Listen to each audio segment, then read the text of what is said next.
Hello and welcome to our WIFR Fastcast. I'm Mike Garrigan on this Thursday morning, and our top story: backlash grows in the community when it comes to Flock Safety's license plate readers. In fact, last year, several reports show that the company's data may have been used by federal law enforcement, including immigration operations. Several U.S. cities ended their agreements with the company this week. Some places like Evanston, Illinois, Coralville, Iowa, Denver, and Santa Clara County plan to distance themselves from using license plate readers. Rockford Mayor Tom McNamara says the city uses more than 160 license plate readers. WIFR's Nathaniel Langley speaks with McNamara and a concerned community member about the issue. We'll have much more on that in future newscasts. Illinois lawmakers hope to pass a bill that would expel students for 1 year who sexually assault another student without their consent on school grounds or events. State Senator Steve McClure proposed this amendment to the Illinois School Code, which would hold sexual misconduct to standards similar to the expulsion rules involving firearms. Former Secretary of State First Lady Hillary Clinton faces a House deposition Thursday. The Republican Oversight Committee chair says she's not accused of any wrongdoing. He says the panel is just looking for information to help its investigation into Jeffrey Epstein. Hillary Clinton says she's never met Epstein.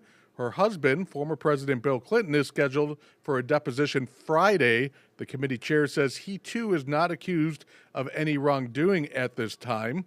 Evidence shows that Bill Clinton flew on Epstein's plane at least 16 times. Events honoring the late civil rights leader, Reverend Jesse Jackson, are getting underway. Jackson died last week following a battle with a rare brain disease that was an offshoot of Parkinson's. His body is scheduled to lie in state Thursday and Friday at the Rainbow Push Coalition headquarters in Chicago. Monday, he's set to get the same honor inside the South Carolina state capitol. A public service is scheduled for that evening. Beloit College announces it will offer 3 new undergraduate programs for majors, undergrads, and students. The programs include health science, finance, and marketing. School officials say the majors were created from talks with industry professionals and undergraduate students to expand opportunities for high-demand careers. Beloit College has more than 50 majors, 30 minors, and 100 study abroad programs. If you're interested in learning about the degrees, visit our website, WIFR.com. An Illinois bill hopes to cut back to school sales taxes when also lowering the cost of living for parents. The proposed bill would create annual sales tax holiday periods for supplies, clothing, diapers, wipes, and hygiene products. The dates would be from January 1st through the 7th and August 1st through the 7th as well. Well, the state line will get a very warm start to the weekend. Temperatures hitting the 60s. Hard to believe on this last Friday of February coming up tomorrow. Let's toss it over now to meteorologist DJ Baker. And DJ, this weekend could be a great time to break out some of those grills maybe. I wouldn't say this weekend so much, but I would say especially for tomorrow, as we are going to see very warm conditions. But the grills, well, you want to make sure you have them, make sure they are good, because boy, it is going to be windy and we are going to have an elevated fire risk. Well, first things first though, today it has been cloudy as can be, and I hate to say it, but I think these clouds will likely stick around through the majority of the afternoon.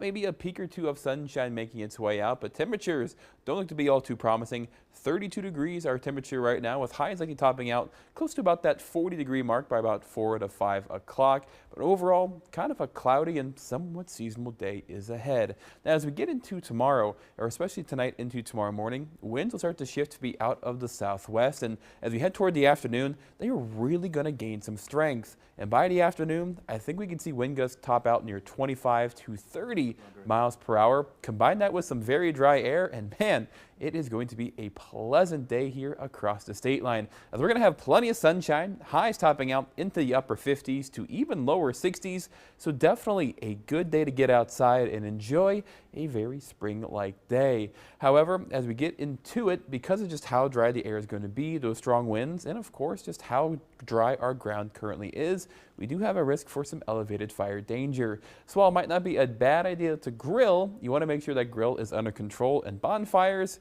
I would probably advise against it. But you might want to have a fire going in your fireplace if you have one, especially this weekend, as temperatures are set to plummet as we have not one but two different opportunities for some snowfall. The timecast is giving us some snow as we get right around that noon hour on Saturday and kind of continuing off and on throughout the day, finally ending by the time we get towards our early Sunday morning.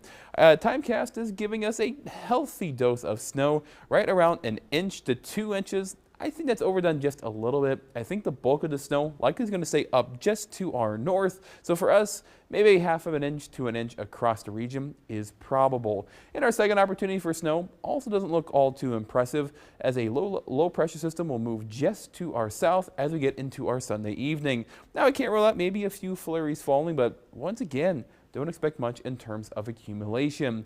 Now these have been kind of under scrutiny the past couple of days, as models have really been backing and forth between just how much snow we could get, the direct path that let's say is north of us goes overhead, or even just to the south of us.